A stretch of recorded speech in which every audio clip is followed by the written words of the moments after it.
This is Sister Zombie, a memoir by Anna Appleby. This podcast is performed by Angie Morency, written and produced by Harold Brody. For all information about music and sounds, including links to composers and tracks, go to sisterzombiessounds.info. When we last left our story, Anna had spent the day alone in relative bliss before picking up Chloe from school and hearing her speak for the first time as a zombie. Chapter 26, Castles.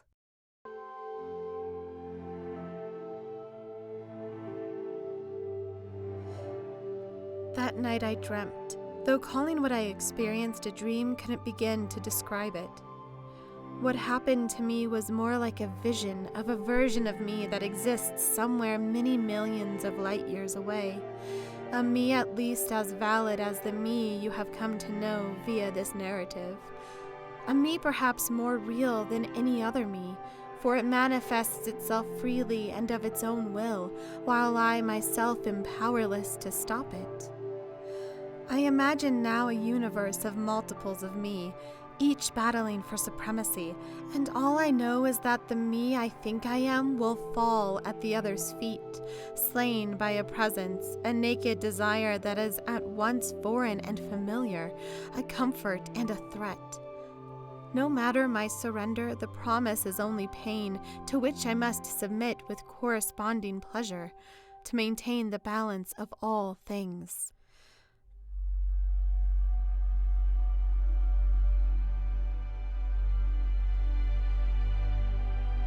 The surroundings began as accustomed, the driveway in front of my mother's house.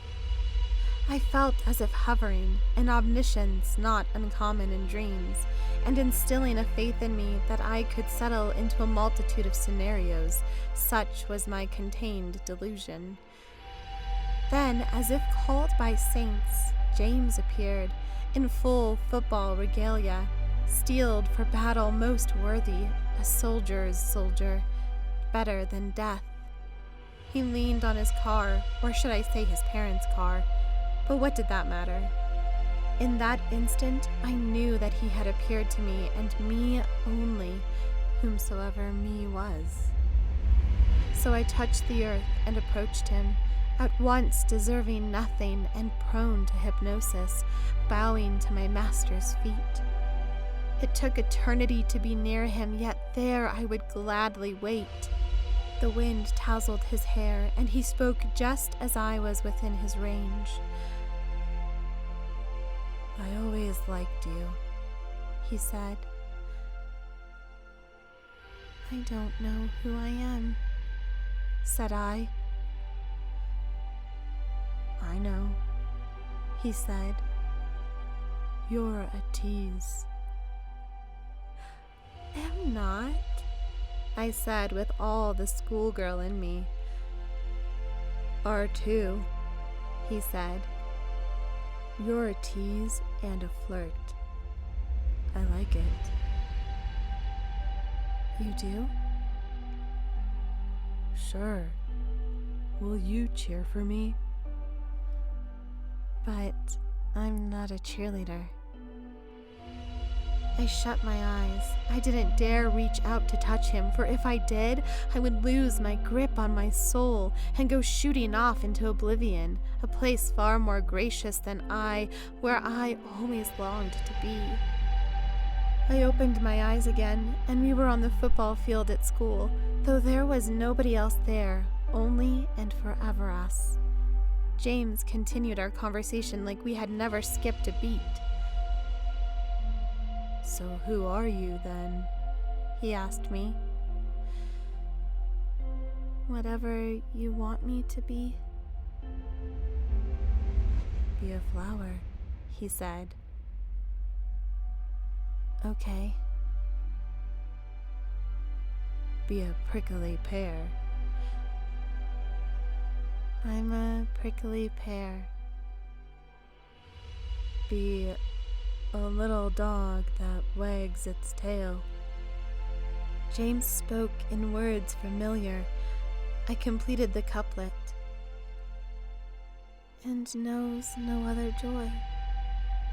Of such a little dog I am. Then James finished it. Reminded by a boy. I can't remember if my eyes were open or shut, but it didn't matter. You know Emily Dickinson, I gushed awkwardly. Like I told you, James said, you're a tease. The sun seemed to move in the full array of days as I lost track of time, though I'm sure the moment elongated itself into infinity. Such was its power and fragility, for in the moment shadowing it, all castles tumbled into the ground and were lost eternally.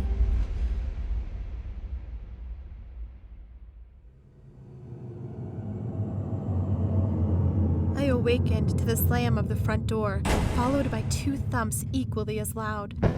And there was no doubt where I was, alone, startled from slumber, in my bed, in my room, in my mother's house. And I knew in my blood that Chloe was in trouble.